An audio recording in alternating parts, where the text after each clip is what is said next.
Hola, ¿qué tal? Bienvenidos a Voz News. Qué bueno que nos acompañen este viernes 20 de septiembre. Los saluda Karina Yapor. Vamos a los titulares. El servicio secreto admite que hubo fallas de comunicación durante el primer intento de asesinato contra el expresidente Trump. Además, Donald Trump insta a los judíos a votar por él para combatir el antisemitismo en Estados Unidos y salvar a Israel del terrorismo. Y el presidente saliente de México acusa a los Estados Unidos de ser corresponsable de la violencia que sacude al estado de Sinaloa. Voz News comienza ahora.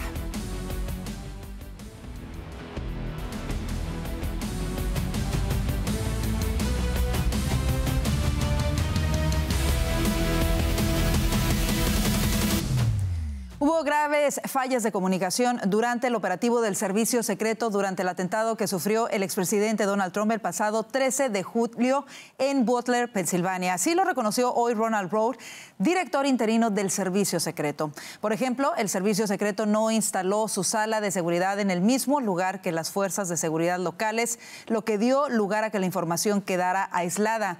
Cuando se le preguntó directamente sobre quién era responsable de la seguridad en la azotea, Rowe dijo que el servicio no había dado la orientación adecuada a los agentes locales.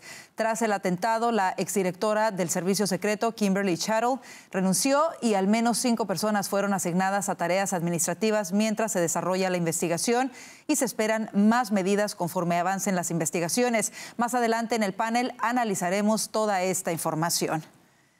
Y en un inusual acuerdo bipartidista unánime, este viernes la Cámara de Representantes aprobó un proyecto de ley que busca reforzar la seguridad del expresidente Donald Trump luego del segundo intento de asesinato en su contra. Los demócratas y republicanos lograron 405 votos y no hubo ninguno en contra para avalar la legislación Ley de Seguridad Presidencial mejorada. Ahora la ley será enviada al Senado, donde se espera que también avance, dada la postura bipartidista sobre estos hechos. Y esta semana, Aaron Heitke, ex jefe de la patrulla fronteriza en el sector de San Diego, denunció en el Congreso que la administración Biden-Harris ordenó a la agencia que no podía hacer público el incremento de inmigrantes con presuntos vínculos terroristas denominados como extranjeros con interés significativo o SIA, por sus siglas en inglés, que cruzaron la frontera a partir de 2022. Escuchemos. At the time, I was told I could not release any information on this increase in SIAs or mention any of the arrests. The administration was trying to convince the public there was no threat at the border. En su comparecencia en la audiencia titulada Un país sin fronteras, cómo las políticas de fronteras abiertas de Biden y Harris han socavado nuestra seguridad, realizada por el Comité de Seguridad Nacional de la Cámara de Representantes, Heitke dijo que antes de esta administración el sector de San Diego tenía una media de entre 10 y 15 SIAs al año. Una vez que se corrió la voz de que la frontera era mucho más fácil de cruzar, San Diego pasó a más de 100 encuentros de estas personas en el año 2022. Para hablar sobre este tema tan delicado, tenemos como invitado hoy a Víctor Ávila, ex agente especial de ICE y analista político. Bienvenido a Voz News. Víctor, ¿qué trata de ocultar esta administración con estos números? Es un problema muy grande aquí porque son dos problemas muy grandes. Uno, es alarmante los números de personas ligadas al terrorismo que están entrando al país. Pero lo que pienso yo que el problema más grande es ocultar esa información al público, que para mí es un riesgo a la seguridad pública de Estados Unidos. Tenemos que estar enterados de lo que está haciendo esta organización, esta administración, de Biden-Harris, poniéndonos en un riesgo, dejando a estas personas entrar sin ningún tipo de vetting, de chequeo que se debe de hacer, y obviamente es por las pólizas que están en lugar por ellos mismos. Así es. Víctor, hemos visto también que fuera de estas cifras, estamos hablando ahorita exclusivamente de las cifras de aquellas personas detectadas en la lista de terrorismo, que en estos últimos 3 años ascienden a más de 380, pero hablamos también de miles de individuos en edad militar procedentes de países como China que han cruzado la frontera en estos últimos años. ¿Qué representa esto para la seguridad de los Estados Unidos? Pues es un problema muy grande. Yo te puedo decir, en mi carrera, yo investigué estos grupos que como llamamos como SIAs, especialmente cuando estuve en México, y eran grupos de China, grupos de otras partes del mundo, pero la diferencia aquí, Karina, era de que estamos trabajando estos grupos para detectarlos y detenerlos antes de que entraran a Estados Unidos. Lo que está sucediendo hoy es que los están detectando y todavía los dejan entrar bajo el proceso de catch and release. Y es algo que sumamente es un problema muy grande para como digo, para la seguridad pública, pero también la gente quiere saber y quiere estar informada para hacer su propia decisión adecuada a ver cómo le va a afectar en su comunidad. Por supuesto. Esta semana incluso se dijo que millones de personas ni siquiera fueron procesados. Se habla de que podrían ser más de 2 millones de personas que son los getaways, que ni siquiera fueron procesados. ¿Cuál podría ser entonces ante ello la cifra real de posibles terroristas en el país?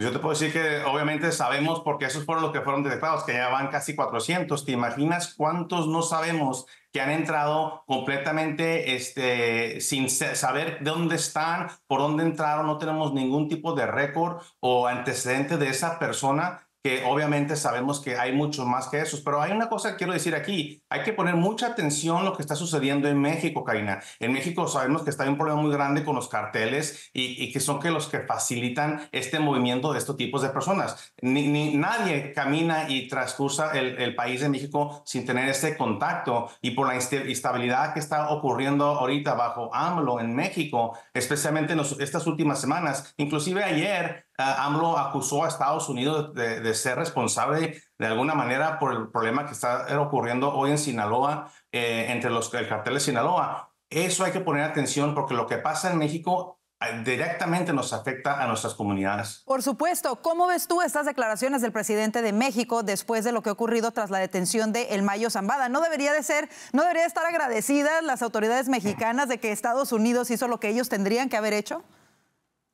Yo estoy de acuerdo, pero lo hacen al revés, o hacen lo opuesto. Quiere decir que ahora está limitando a Estados Unidos el contacto a México con el contacto con la embajada americana en la Ciudad de México. Está limitando esta diplomática, conversación diplomática entre los dos países, que de veras se requiere aún más en este momento, cuando están deteniendo a personas como Mayo Zambada y los hijos de Chapo Guzmán. Y hay que trabajar conjunto aquí con el país, no al revés, en separarlos, porque tenemos que luchar esto juntos, y no lo veo de parte de AMLO. Y obviamente sabemos que ya va fuera. Vamos a ver qué se espera con la nueva presidenta. Así es, que quizá nos espere un cambio muy grande, dado que tienen la misma visión, por supuesto, pertenecen al mismo partido.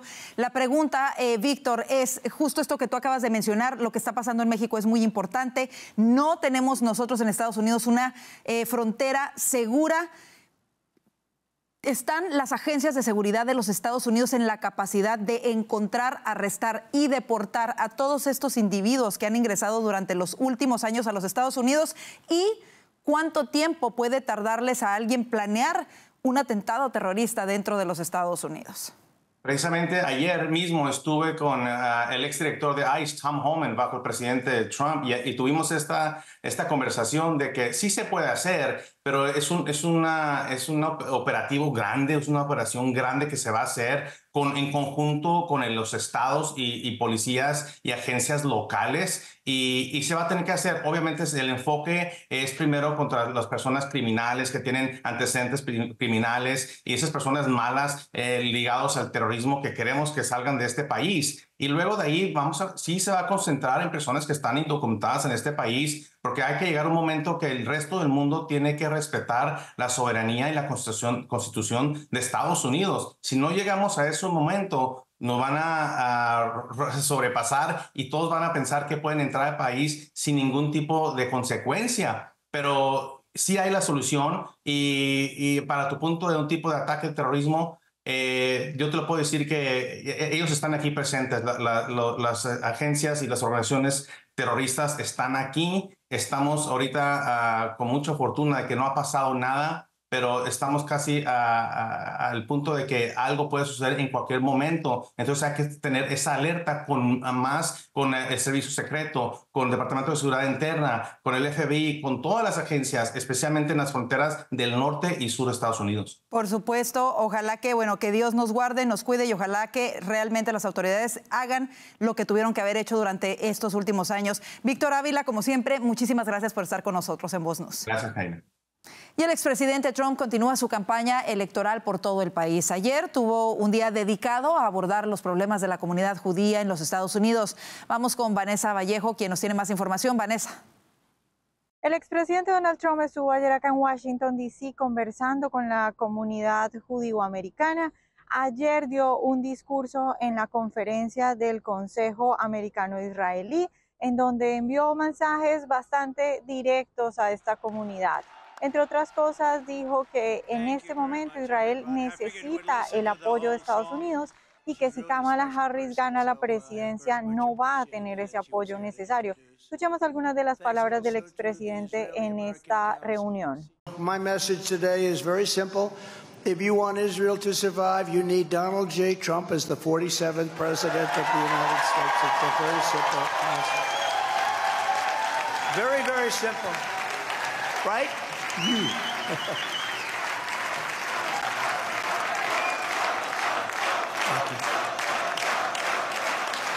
Thank you, everybody. Under my leadership, America will once again stand shoulder to shoulder with our friend and ally, the State of Israel. Right now, all they do is fight the State of Israel. Don't do this, don't do that. I will support the same people that gave us Afghanistan are telling you what to do, by the way, which every one of those generals should have been fired.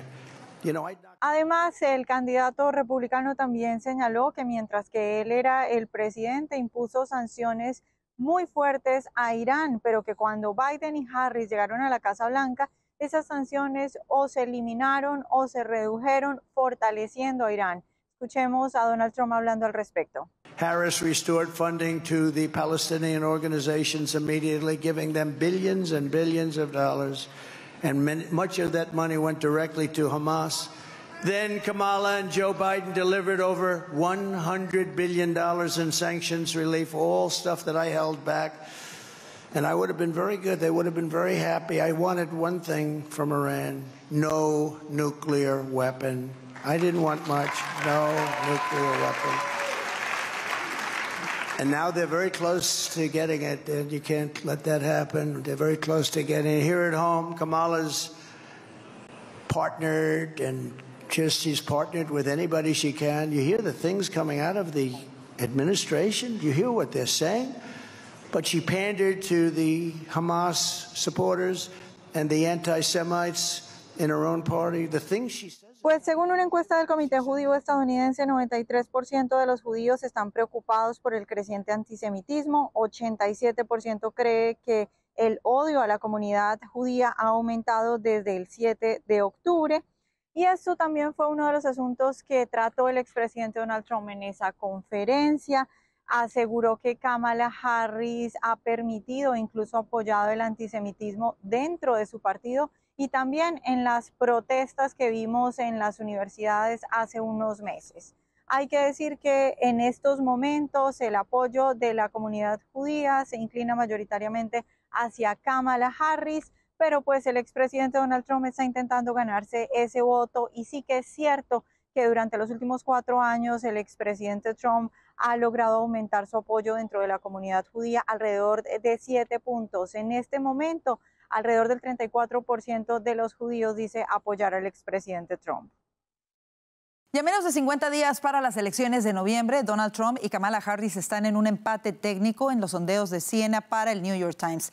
A nivel nacional, Trump y Harris empatan a 47%. Y en Pensilvania, la demócrata adelanta con 4 puntos. 50% votaría por Harris, mientras que el 46% lo haría por Donald Trump. Las estimaciones de Siena para el New York Times no difieren mucho de los sondeos agregados y recopilados en el sitio 272Win, actualizado este jueves. Mire, estos son algunos de los sondeos a nivel nacional en los estados bisagra, como por ejemplo Arizona. Donald Trump tiene una ligera ventaja de 0.4% sobre Harris. En Georgia, Trump adelanta a Harris con 1.6%, mientras que en Michigan, Harris adelanta a Trump con un 3.2%. En Nevada, Harris lleva la ventaja con 1.4%. Carolina del Norte, Trump con un 0.6%. En Pensilvania, Harris aventaja con 1.6%. Y en Wisconsin, Harris aventaja con 1.7%. Oiga, y recuerde también que ya estamos muy cerca de la jornada electoral y más de 36 millones de hispanos podemos votar en estas elecciones. Vaya de inmediato a nuestra página voz.us. Ahí va a encontrar esta herramienta y Voter Guide, que usted la puede presionar y lo llevará de inmediato a la página en donde puede poner su dirección para ver la boleta de votación en su zona, o directamente puede escoger el estado de su preferencia y ahí le mostrará todos los recursos que usted necesita, como las fechas de las elecciones generales, las fechas límites para registrarse, para votar y mucho más. Recuerde que es muy importante, hoy 3 estados inician las votaciones tempranas, así que si usted vive en Virginia, Minnesota o Dakota del Sur y quiere votar, hágalo por favor. De manera anticipada, se lo recordamos. Así nos vamos a una breve pausa. Quédese con nosotros. Funcionarios estadounidenses testificaron ante la Cámara de Representantes sobre la crisis en Venezuela. Los detalles de esto y más al regreso. Pero también recuerde que ya puede ver todo nuestro contenido en Roku, Apple TV, Fire TV. Vaya de inmediato, ponga la palabra voz y encontrará todos nuestros noticieros y podcasts. Ya volvemos con más de Voz News.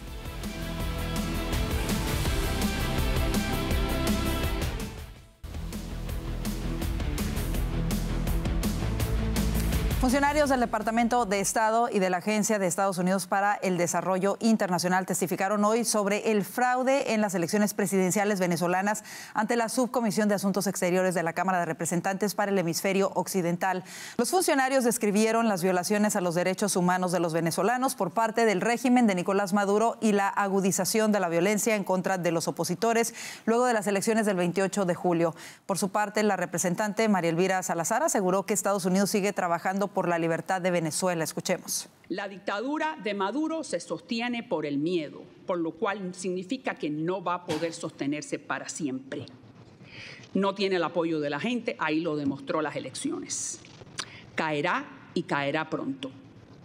Sigan de pie, no desfallezcan. Nosotros estamos con ustedes. Por cierto, que la líder opositora, María Corina Machado, denunció el incremento de la represión del régimen venezolano ante el Consejo de Derechos Humanos de la ONU y reiteró que se encuentra en la clandestinidad, obligada ante las amenazas de Maduro. Y mire, aún no ha habido respuesta de los Estados Unidos ante los señalamientos del presidente de México, Andrés Manuel López Obrador, quien afirmó que Estados Unidos es corresponsable de la violencia que sacude al estado de Sinaloa, pues asegura ocurre después de que Washington detuviera al poderoso líder narcotraficante Ismael El Mayo Zambada. Escuchemos las palabras del mandatario. Si ahora estamos enfrentando en Sinaloa una situación de inestabilidad, de confrontación, pues se debe a que tomaron esa decisión. Zambada fue detenido el pasado 25 de julio en Estados Unidos tras haber sido secuestrado y trasladado en avión desde México hasta este país. Washington niega haber planificado la captura de Zambada, aunque el gobierno mexicano ha referido conversaciones previas entre el hijo de El Chapo, Joaquín Guzmán López, y funcionarios estadounidenses. Y la profunda crisis que enfrenta la isla comunista de Cuba asfixia la capacidad del gobierno para abastecer los alimentos subvencionados que la población recibe desde hace 6 décadas. Ahora el pan es más pequeño, el arroz llega a cuentagotas y productos como el aceite o el café brillan por su ausencia. La semana pasada un barco esperaba sin poder bajar su valiosa carga de trigo en el puerto de La Habana por falta de financiamiento para saldar la mercancía, así lo informaron las autoridades castristas. La isla necesita 3,000 toneladas mensuales de trigo para mantener la producción del pan racionado, pero en julio y agosto solo pudo adquirir 1,000 toneladas y en septiembre contaba con 600. Como resultado, esta cartera anunció que reduciría de manera temporal el tamaño del pan subsidiado de 80 a 60 gramos. Vamos a otras cosas. La cotización del oro, un activo considerado como valor refugio, superó este viernes los $2,609 por onza, un récord impulsado por el recorte de las tasas de interés en los Estados Unidos. El metal amarillo se situó en su nivel más alto a mediados de septiembre, empujado por estos recortes de las tasas estadounidenses y un dólar débil. La Reserva Federal recortó el miércoles sus tasas de interés de referencia por primera vez desde 2020 y optó por una fuerte baja de medio punto porcentual. El Banco Central también anunció que planea terminar el año con un recorte de medio punto porcentual adicional.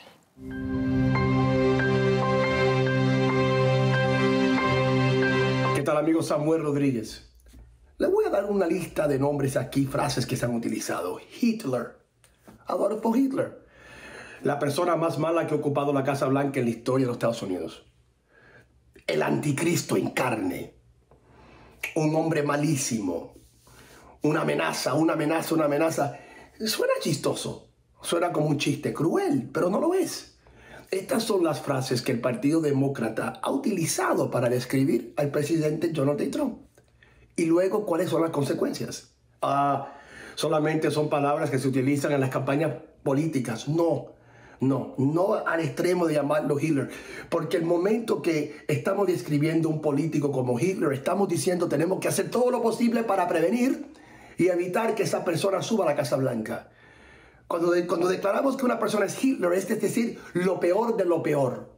Y no podemos permitir que esta persona ocupe espacio en la esfera pública o en la esfera política. Cuando se declara una persona Hitler, estamos declarando colectivamente que todos tenemos que hacer nuestra parte en prevenir que esta persona suba al poder. Y cuando el Partido Demócrata está diciendo que Donald Trump es Hitler, le está dando la luz verde a lo que pasó en Butler, Pensilvania, y los más recientes acontecimientos en la parte sur de la Florida. Una amenaza. El atento en quitarle la vida a Donald Trump es como consecuencia de una retórica exagerada. Mentirosa, obvio. Donald Trump no es Hitler. Donald Trump está ayudando a Israel ahora, y el compromiso con Israel, lo que él hizo con Israel y por Israel, no lo digo yo, lo declaró el gobierno de Israel. Ningún mejor amigo ha tenido el pueblo de Israel y el pueblo judío como en la persona de Donald J. Trump. ¡Wow! La amenaza más grande de la democracia es la retórica exagerada, perversa, que continúa dividiéndonos y toma una postura muy, muy peligrosa. Tenemos que tener cuidado, porque las palabras nuestras tienen consecuencias. Tienen consecuencias. Y la violencia más grande no es la violencia de armas de fuego en las carreteras, en las calles, en las campas de batalla de guerra. La violencia más grande se manifiesta diariamente a través de vuestros labios, vuestro vocabulario y vuestra retórica. El Partido Demócrata tiene una gran responsabilidad en los últimos acontecimientos en contra de la vida de Donald J. Trump. Cuidado, tenemos que cambiar nuestra conversación. Podemos estar en un desacuerdo político sin tomar un extremo y decir que la otra persona no merece ocupar espacio en esta tierra. Cuidado, podemos hacer mucho mejor.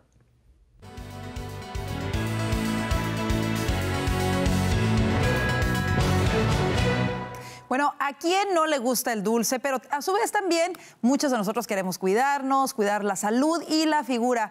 Si usted peca un poquito este fin de semana rompiendo la dieta con chocolate, tenga en cuenta que el chocolate negro podría ayudar a su salud visual. Así que vamos con mi compañera Verónica Silveri, quien nos tiene más detalles. Verónica.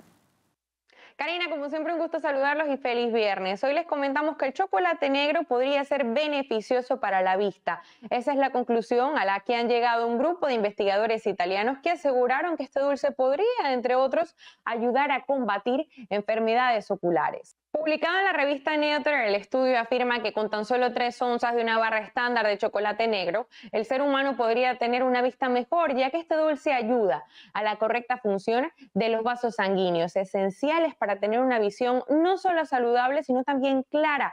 Según un experto profesor de oftalmología, lo que más le sorprendió en la investigación es la poca cantidad de chocolate que es necesario ingerir para comenzar a notar su efecto. Según detalló a un medio americano, este descubrimiento podría ser importante, ya que abre un escenario sobre el uso potencial del cacao en la prevención de enfermedades retinianas y sus posibles efectos sistémicos. En concreto, se hizo una prueba a 20 adultos saludables con una media de 24 años. A ellos les dieron 20 gramos de chocolate negro o 7,5 gramos de chocolate con leche. A las 2 horas comenzaron a hacer análisis y descubrieron que los que habían ingerido el chocolate negro habían expandido el flujo sanguíneo retiniano un 4%, mientras que los que tomaron la misma cantidad pero de chocolate con leche aumentaron únicamente un 2,75%. Bueno, no me extraña porque la verdad es que ya el chocolate oscuro viene, digamos, acumulando data en diferentes estudios científicos, sobre todo experimentales, más que verdaderos estudios científicos, ¿no? Sobre su consumo y los beneficios que puede ocasionar a nivel general en el cuerpo. Y uno de ellos tiene mucho que ver con la presencia que tiene el chocolate oscuro, que tiene una concentración más elevada de antioxidantes, específicamente polifenoles. El hallazgo, aunque es impresionante, afirman los investigadores, solo se limita a la regulación de los vasos sanguíneos en las retinas a corto plazo, por lo que, según afirman, habría que determinar si también es beneficioso para la vista a largo plazo. Allá los beneficios generales de chocolate oscuro, bueno, hoy en día, por ejemplo, como neurotrópico, sus funciones son impresionantes para personas que quieran prevenir el Alzheimer o la demencia senil o la degeneración cognitiva de cualquier tipo. Consumir chocolate oscuro, digamos en dosis 1 onza, 2 onzas diarias, pudiera ser una excelente medida de prevención. No estamos diciendo que esto va a sustituir ningún medicamento, tampoco que solo comer chocolate oscuro sin arreglar el resto de la dieta. Con esta información volvemos con ustedes y les deseamos un feliz fin de semana. Recientemente se estrenó la película City of Dreams, que relata la historia de un niño mexicano que soñaba con ser estrella del fútbol, pero desafortunadamente cayó en manos de una red de traficantes humanos. Para conocer más sobre esta trama está con nosotros el director y escritor de este largometraje, Mo Ramchandani. Welcome to Voz News, Mo. Thank you. Thanks for having me. First of all, tell us a little bit about the story of City of Dreams. Is it a true story?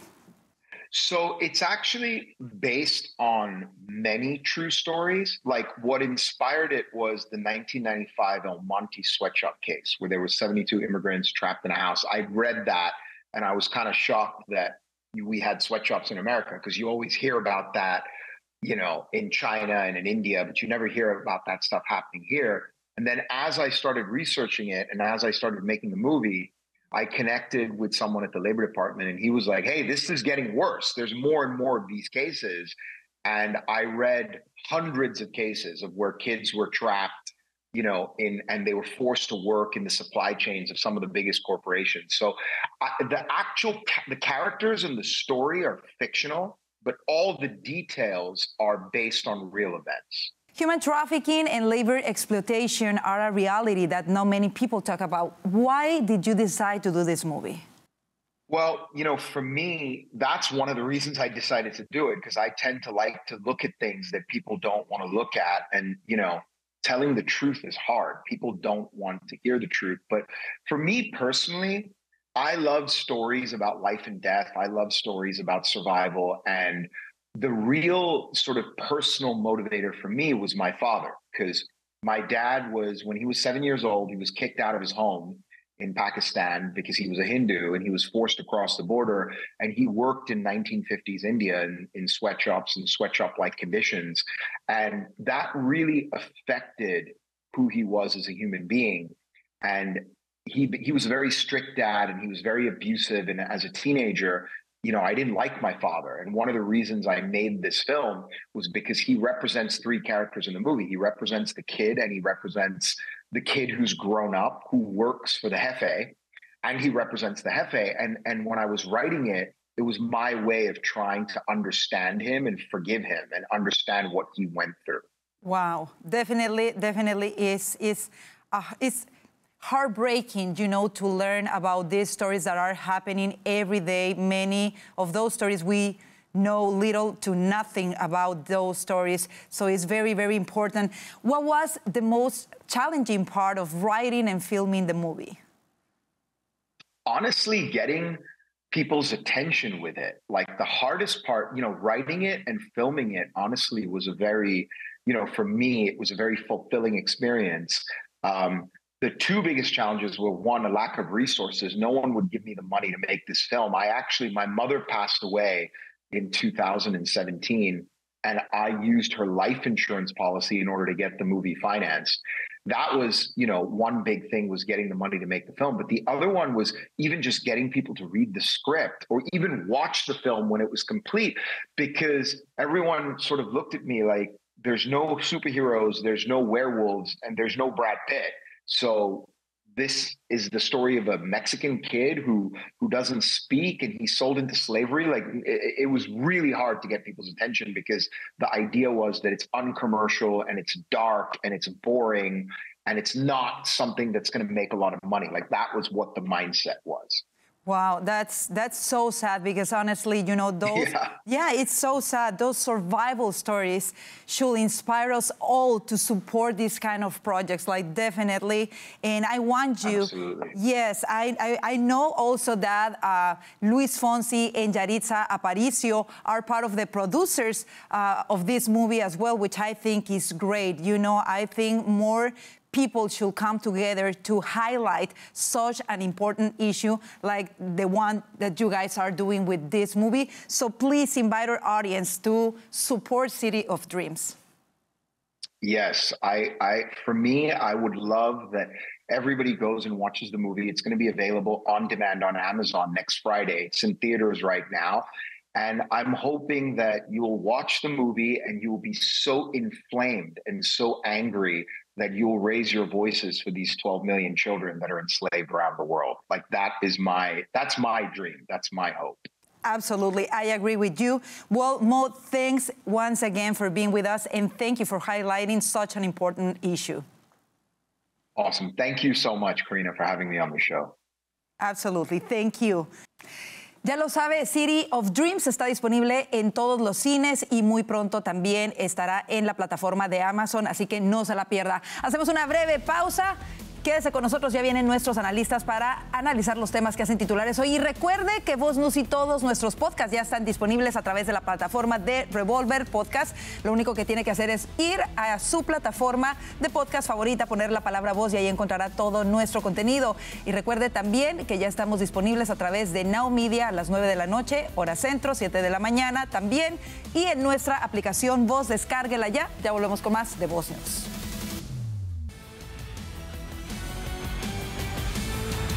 Como le informamos, el Servicio Secreto ofreció una actualización de la investigación sobre el primer intento de asesinato de Donald Trump en Butler, Pensilvania.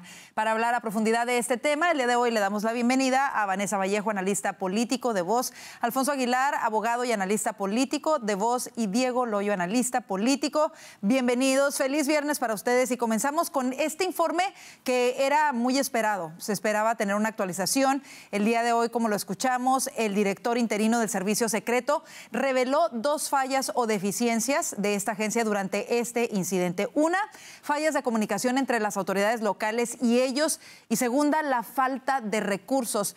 ¿Qué les parece, a grosso modo, el informe que presentaron el día de hoy? Y comienzo contigo, Alfonso. Sumamente frustrante. Aquí no nos pusieron al día de nada. O sea, estas cosas son cosas que ya sabíamos. Lo de la falta de recursos era algo que ellos ya estaban diciendo, que les faltaba recursos y el presidente Biden también lo había mencionado. Pero básicamente 2 cosas, que bajaron la guardia, ¿verdad? Que había un ambiente de complacencia, eso ya lo sabíamos, evidentemente no estaban muy bien enfocados, y que una falta de comunicación entre ellos y la policía local, eso también lo sabíamos. O sea, después de 2 meses, cuando hay unas preguntas claves que hemos comentado en este programa, ¿por qué no le dispararon? ¿Por qué no neutralizaron al tirador antes de que Trump hablara? Cosas como esas. Estamos esperando ese tipo de respuesta. Viene y nos dice lo que ya sabemos. Francamente, es insultante. Y después viene con el mismo sonsonete de que le faltan recursos. Es francamente increíble. Vanessa, ¿cómo lo ves tú? Pues yo creo que ellos tuvieron bastante tiempo para prepararse, es decir, que ahora de repente digan que bueno, sí nos vamos a preparar, vamos a buscar nuevo personal, y a ver cómo acomodamos las cosas, a ver, como si no se supiera desde antes que el expresidente Trump iba a ser el candidato, como si no se supiera el nivel de amenaza que tiene hace tanto. Las respuestas pues muy vagas, yo no vi nada diferente, pero creo que también se debe a que ellos no sienten la presión por parte de los medios. Y eso les da vía libre para que actúen de esta manera, pero pues muy triste porque es muy importante que el candidato a la presidencia del Partido Republicano pues esté protegido, y ya no a 1, sino 2 intentos de asesinato. Definitivamente, y por supuesto todo el mundo quería escuchar, pero yo coincido con ustedes dos en que realmente no hubo nada sustancial, no nos dijeron nada nuevo, absolutamente nada nuevo. Él reconoce a medias de alguna manera la responsabilidad. Cuando se le pregunta específicamente por qué, quién era responsable del techo, respondió escuetamente que bueno, que ellos no le habían dado las instrucciones claramente a la policía local, o sea, como que deja ahí una cosa, o sea, por fin eran ellos o la policía local, o ellos por no decirle a la policía local. Diego, ¿cómo lo ves tú? Mira, Karina, Alfonso decía que le parecía increíble y yo tengo que ser honesto, me parece todo lo contrario, me parece justamente lo esperado de este tipo de informes, sobre todo informes del servicio secreto que ya de por sí son bastante limitados por un tema de seguridad adicional. En los últimos años han sido limitados lastimosamente por otras razones, ¿no? Y lo importante y lo que yo quiero destacar es que a pesar de que se mueve muy poco la investigación, a pesar de que estos informes dan muy poca luz, hay personas que están tratando de hacer una diferencia. Y ya, por ejemplo, el Congreso esta semana pasó esta nueva enmienda que le da la misma protección a presidentes y expresidentes, incluyendo al presidente Trump. Y eso es digamos que una ventaja operativa que van a tener ahora el servicio secreto en el sentido de los recursos, que siempre va a ser la queja el tema de la falta de los recursos, pero bueno, ahora también se le acaban las excusas y van a tener que empezar a responder por qué hay tantas fallas de seguridad con respecto a los 2 atentados que se han tratado de cometer en contra de la vida del presidente Trump. Miren, ahora vamos a hablar un poquito a detalle porque compartieron precisamente la línea de tiempo de cómo sucedieron estos hechos. Vamos a dar un vistazo. Aquí la vamos a tener en pantalla. Ellos reportan que a las 6 de la tarde con 10 minutos el servicio secreto informó por radio que la policía local estaba abordando un problema a las 3 en punto. Esta es la ubicación, obviamente, en el perímetro exterior. La sala de seguridad del servicio secreto entonces llama al francotirador. Casi un minuto después, a las 6 de la tarde, con 10 minutos 54 segundos, la cámara corporal de la policía local muestra a los oficiales confrontando al pistolero Thomas Crooks en la parte superior del edificio. Unos segundos después, a las 6 de la tarde, con 11 minutos y 5 segundos, el agente especial del sitio llama al agente especial del sitio por teléfono para averiguar qué estaba pasando. A las 6 de la tarde con 11 minutos 32 segundos, el video de la cámara corporal muestra la primera ráfaga de disparos. Es decir, estamos hablando de casi 2 minutos después, a las 6 de la tarde con 11:36 minutos ya se están dando los disparos. Luego 6 de la tarde con 11 minutos y 47 segundos. Las imágenes de la cámara corporal muestran al francotirador del servicio secreto devolviendo el fuego y neutralizando al tirador. Pasaron casi 3 minutos desde que todo esto sucedió, 2 minutos, mejor dicho, desde que todo sucedió ya en el techo. Pero antes de eso, ya había habido reportes, ya había videos de la gente avisándole a las autoridades locales que el francotirador estaba ahí. Ya se había detectado una escalera en el lugar. ¿Por qué no se hizo nada? ¿Y quién va a tener al final la responsabilidad? Hasta este momento solamente ha renunciado quien era la directora del servicio secreto. Se ha puesto en labores administrativas a otros 5, pero ¿quién se va a hacer responsable de esto que pudo haber sido terrible, que pudo haber terminado con la vida del expresidente Trump, Alfonso? Bueno, es que tú haces la pregunta clave. ¿Por qué no se hizo nada? Y eso, nosotros queríamos ver algo de luz ante esa pregunta, pero no contestaron. O sea, me da la impresión que la misma persona que está asesorando a Kamala Harris en cómo responder preguntas está asesorando al director interino del servicio secreto un poco más y empieza a hablar de que él viene de la clase media. Queremos saber esa pregunta. ¿Por qué no actuaron? Sencillamente nos vuelven a dar la cronología que realmente ya sabemos. Entonces, ¿qué es lo que dice ahora? Bueno, complacencia, o sea, bajamos la guardia, teníamos que haber estado más pendientes. O sea, bueno, que son unos incompetentes. O sea, esto es preocupante. Además, sabemos que ellos brifearon a miembros del Senado, y el senador Blumenthal la semana pasada, demócrata de Connecticut, dijo que el pueblo americano iba a estar muy molesto cuando se enterara realmente lo que pasó. Entonces, yo creo que están aguantando información. Así es. No sé, o sea, lo que dijo Diego lo entiendo. Sí, no nos debe sorprender, pero pero el servicio secreto tiene la responsabilidad de darnos más información y no nos podemos acostumbrar a este nivel de irresponsabilidad. Y rápidamente, antes de que pasemos al siguiente tema, recordemos, bueno, hoy mismo el Congreso aprueba más recursos precisamente. Pero ¿creen ustedes que los recursos fueron aquí el problema? Porque digo, con la misma cantidad de personas se pudo haber actuado completamente diferente, al menos así lo veo yo. ¿Cómo lo ven Vanessa y Diego?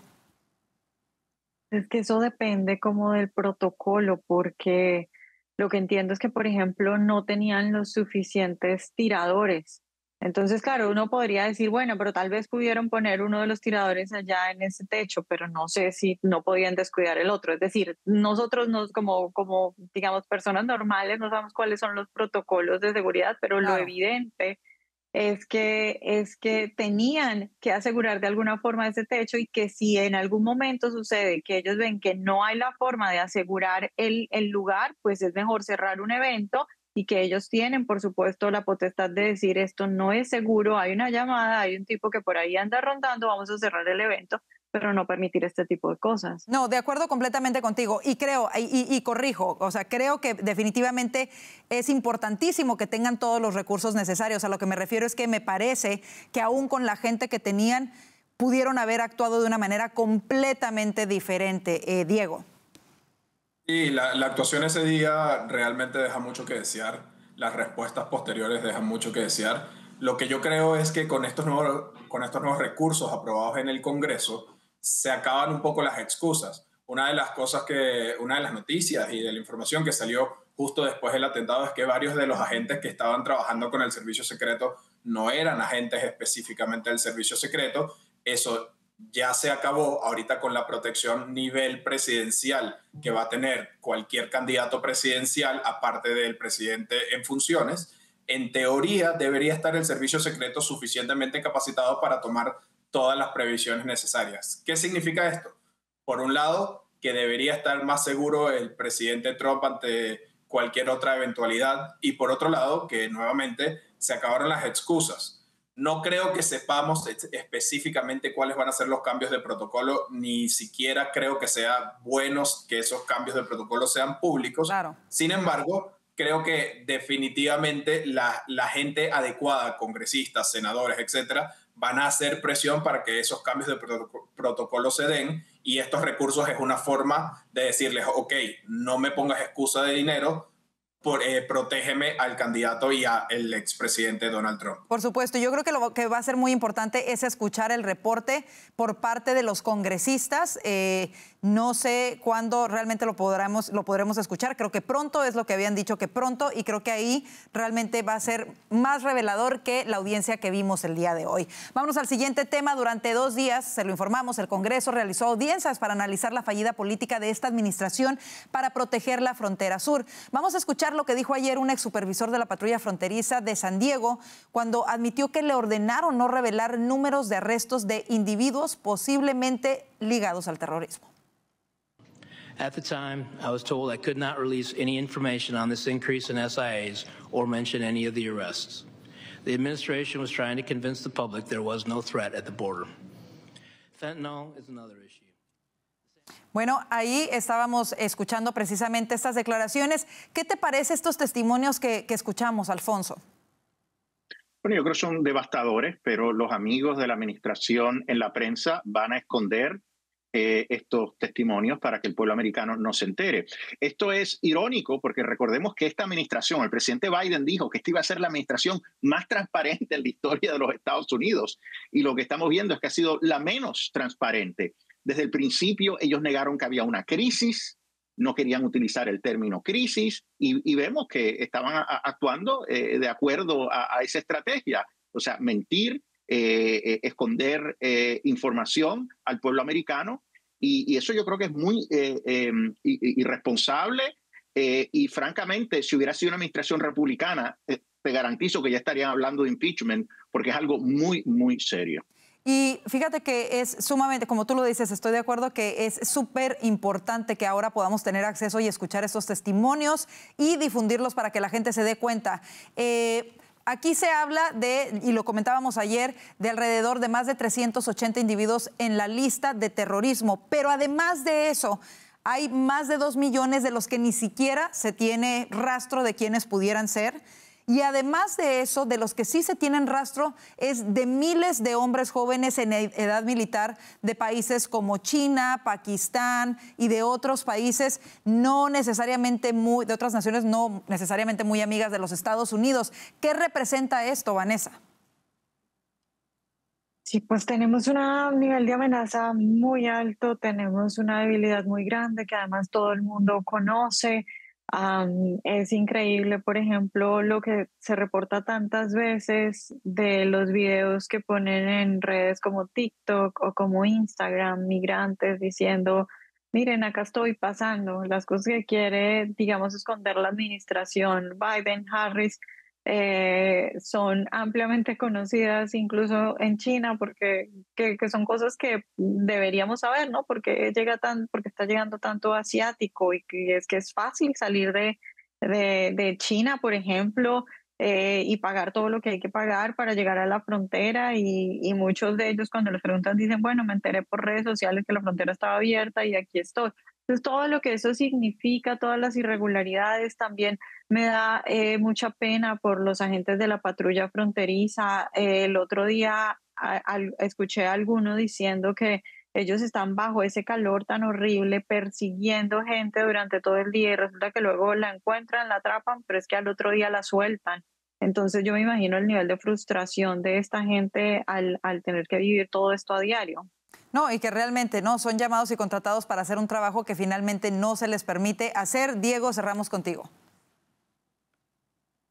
Todos los días hay millones de personas buscando mejorar sus vidas y las vidas de sus familias y muchas de esas personas tratan de colarse ilegalmente dentro de los Estados Unidos.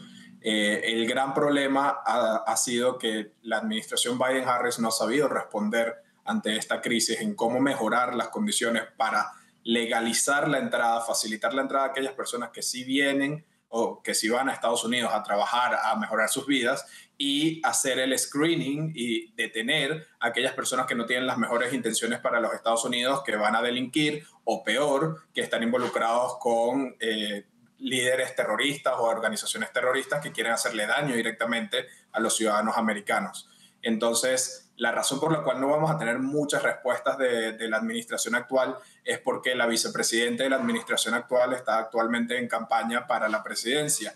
Y a pesar de haber sido designada Border Czar, como se dijo muchísimas veces, ella iba a ser la designada en arreglar el problema de la frontera, tenemos una demostración más de lo que es capaz Kamala Harris, que es de sencillamente hablar sobre temas sin dar ningún ejemplo concreto de políticas o de soluciones y dejar que los problemas se multipliquen y se vuelvan peores. Así nos vamos a la pausa comercial. Quédese con nosotros, no se mueva de su asiento, que ya volvemos con mucho más de Voz.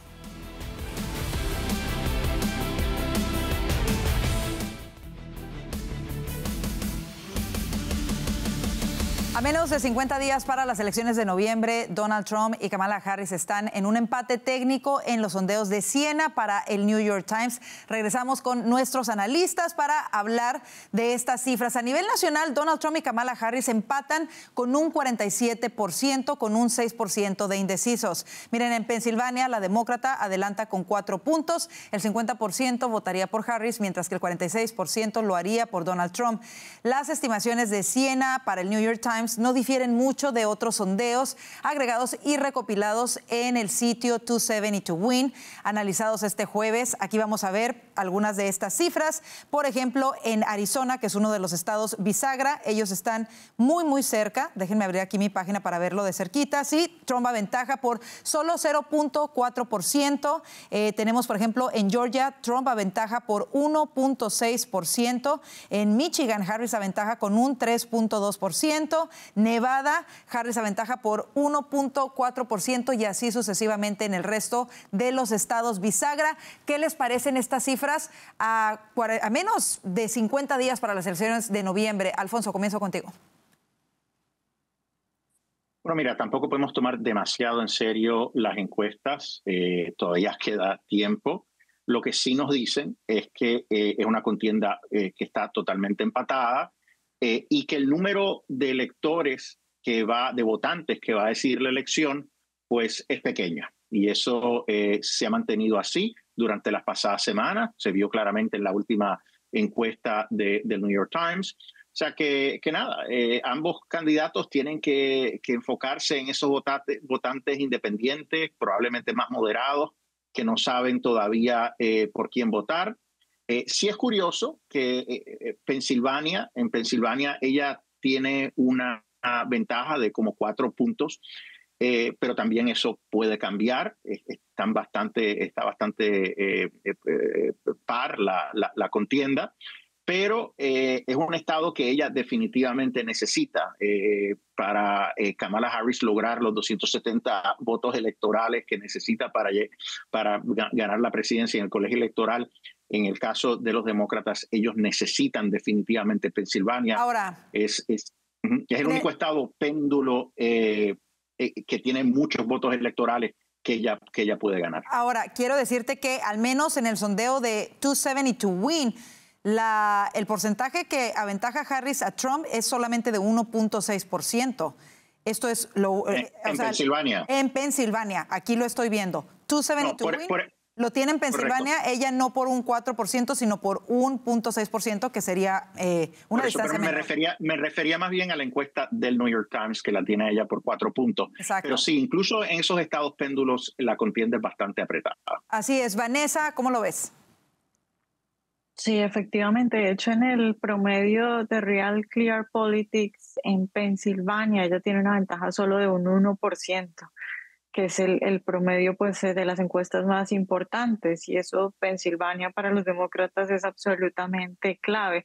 Entonces, y sí es cierto que desde que se cambió, digamos, de Biden a Kamala, ella ha subido un poco en esos estados. Recordemos que hubo un momento en el que casi que en todos los estados púrpura, pues, estaba adelantando Trump a Biden, pero la diferencia no es mucha.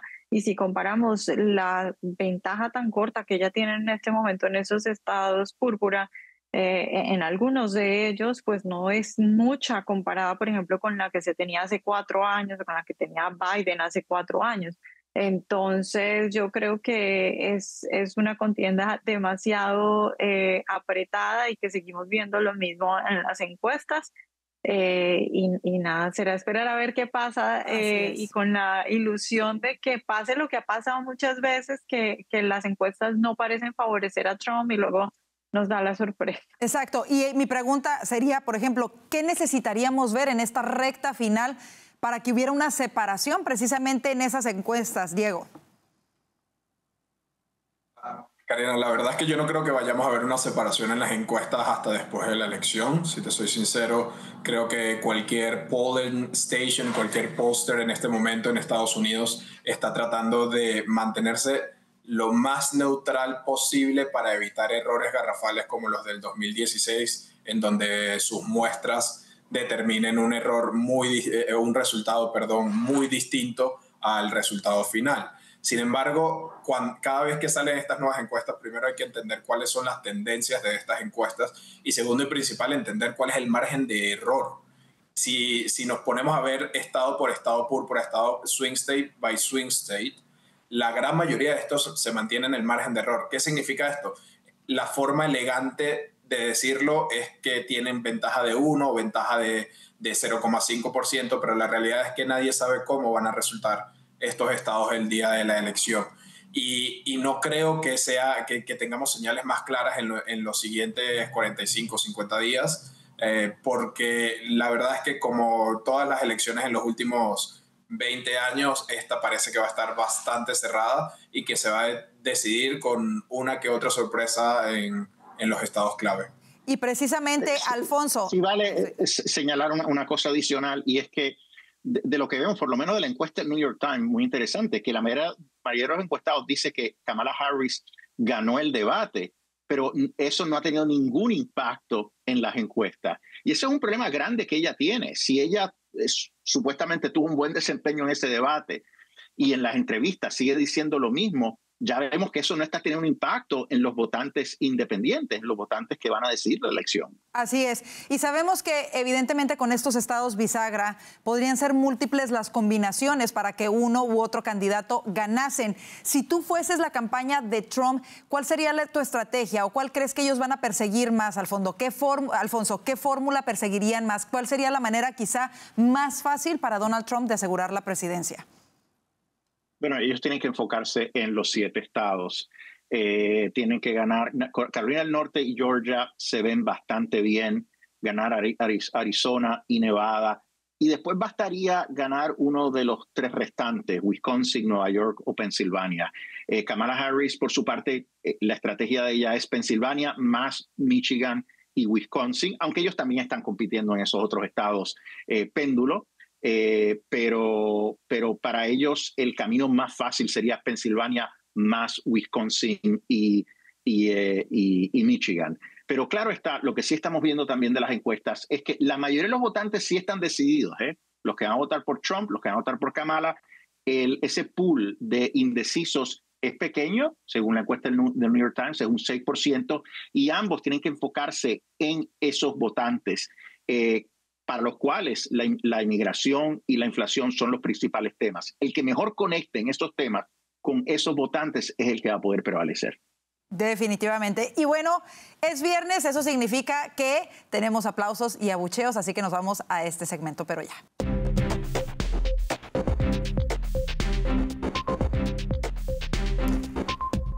Bueno, y comenzamos con las damas, así que nos vamos contigo. Vanessa, ¿para quién van tus aplausos esta semana? Mis aplausos para el presidente Trump por una pregunta que hizo en el rally que tuvo en Nueva York. Le dijo a la gente de Nueva York, con todas estas cifras que ustedes tienen, la criminalidad, todo lo que está pasando, ¿qué tienen para perder votando por mí? Y esa es una pregunta, sí, la hizo en Nueva York y en específico ahí a la gente de Nueva York, pero es una pregunta en general a los indecisos de todo el país. ¿Qué tienen para perder? Es decir, cuando la inflación está así, ¿qué es lo que en realidad los mueve? Entonces me parece que Trump ya está con toda para los indecisos y una muy buena pregunta que creo que tiene que repetir una y otra vez. Bueno, ahí están los aplausos para el expresidente Donald Trump. Vamos contigo, Alfonso, ¿para quién van tus aplausos esta semana? Mis aplausos van para, no lo puedo creer, voy a felicitar a un sindicato, a los Teamsters, uno de los principales sindicatos del país, que decidió no endosar un candidato a la presidencia, lo que no hacen desde los 90s. Y de los 90s han estado endosando a candidatos demócratas, o sea que realmente tuvieron mucho valor en no endosar a nadie. Yo creo que ellos querían endosar a Donald Trump. Hicieron una encuesta interna y la inmensa mayoría, el 58% de sus miembros, dice que va a votar por Donald Trump. Esto es un golpe durísimo para Kamala Harris y ayuda ciertamente con esos votantes indecisos de los que estaba hablando Vanessa. Bueno, ahí están los aplausos para los Teamsters, por supuesto que han hecho titulares esta semana. Diego, nos vamos contigo. ¿Para quién van tus aplausos? Mis aplausos van para el congresista de Ohio, Jim Jordan, que esta semana puso ante el Congreso un informe, llamó a investigar los hackeos que están haciendo hackeadores de iraníes vinculados precisamente al gobierno iraní, que sacaron información de la campaña de Trump y se la trataron de pasar, dicen ellos, a la campaña de Kamala Harris, a la campaña de Biden realmente antes de que Kamala lo sustituyera. Entonces me aplauso para Jim Jordan, que realmente es una noticia que pasó muy por debajo de mesa y que me parece bastante importante de saber que Irán está tratando de apoyar a la elección de Harris para la presidencia de Estados Unidos. Definitivamente, muy, muy interesante saber a qué candidato apoyan. Ahora vámonos con las cosas malas. ¿Para quién van tus abucheos, Vanessa? Para los medios de comunicación, para el mainstream media, que está un poco como bipolar últimamente. Bueno, primero dimos acá la noticia de cómo el 90% del cubrimiento que hicieron del atentado de Donald Trump fue hablando cosas negativas de él. Luego tuvimos a inicios de esta semana un montón de artículos casi en todos los medios de izquierda quejándose de que Kamala Harris no les da entrevistas. Pero claro, Kamala Harris no les da entrevistas porque ella sabe que aunque no les dé entrevistas, ellos van a seguir hablando mal de Trump, no importa si casi que lo matan, ellos no importa, van a seguir hablando mal de Trump. Entonces, sí, se están quejando ahora, pero no sé de qué se quejan si ellos se ganaron todo esto. Entonces, abucheos por el mal cubrimiento y abucheos por no ser capaces de hacer un buen periodismo. Dobles abucheos ahí están, de acuerdo completamente contigo. Vanessa, vámonos contigo. Alfonso, ¿para quién van tus abucheos? Mi abucheo rotundo a la candidata demócrata Kamala Harris por las respuestas ambiguas, sin sustancia, y con esa verborrea que está utilizando para responder a preguntas claves sobre temas importantes para el votante. Ayer en una entrevista con Oprah dijo, y cito, creemos en lo que es posible, creemos en lo que puede ser y creemos que debemos luchar por eso. Yo no sé qué significa eso. Yo creo que esos votantes indecisos se están rascando la cabeza sin saber lo que ella quiere decir. Ella, si quiere correr para la presidencia, es la candidata principal del Partido Demócrata. Ella tiene que ser transparente y hablar claramente al pueblo americano sobre qué es lo que va a hacer de ser electa para la presidencia. Oye, definitivamente, para complementar lo que estás diciendo, aquí uno de mis productores me dice ni lo uno ni lo otro, sino todo lo contrario. Así ha sido verdaderamente el discurso de Kamala Harris. Ahí están los abucheos. Nos vamos contigo, Diego. ¿Para quién van tus abucheos esta semana? Abucheos van para el régimen socialista y dictatorial de Nicolás Maduro y todos los aliados que lo apoyan por las constantes violaciones de derechos humanos y los ataques a la vida y libertad de los venezolanos. Hoy mismo se estaba discutiendo nuevamente estas violaciones de derechos humanos en el Consejo de las Naciones Unidas y ya van reiterados diplomáticos y reiteradas personas describiendo todas las violaciones que la verdad son grotescas e infames. Entonces, mis abucheos y mi contundente rechazo a lo que están haciendo los socialistas de Nicolás Maduro dentro de Venezuela. Definitivamente no, ahí están, yo creo que triples abucheos o más si se pudiese. Creo que es muchísima la gente, millones de venezolanos que esperaban un cambio, que han estado esperando ese cambio, que han tenido que abandonar su país y los que se han quedado viviendo en circunstancias que nunca se imaginaron.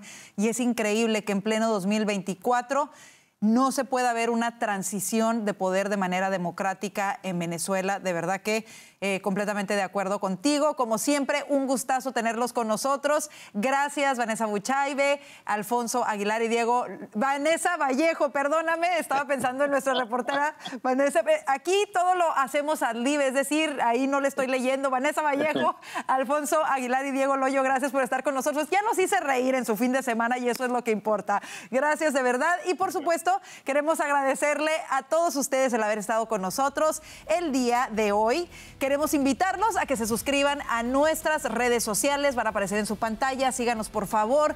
Mándenos sus comentarios, compartan nuestro contenido. Si le gusta, compártalo para que podamos llegar así a más personas. Recuerde, puede repetir este noticiero y encontrar todo nuestro contenido a través de nuestro canal de YouTube. Nos encuentra como @VozMedia. Y por favor, si aún no la ha bajado, descargue la aplicación de Voz en su celular, así tendrá acceso directo a todo nuestro contenido. Cuídese mucho, que Dios lo bendiga, que tenga un excelente fin de semana y si Dios lo permite, le esperamos el lunes. Bendiciones.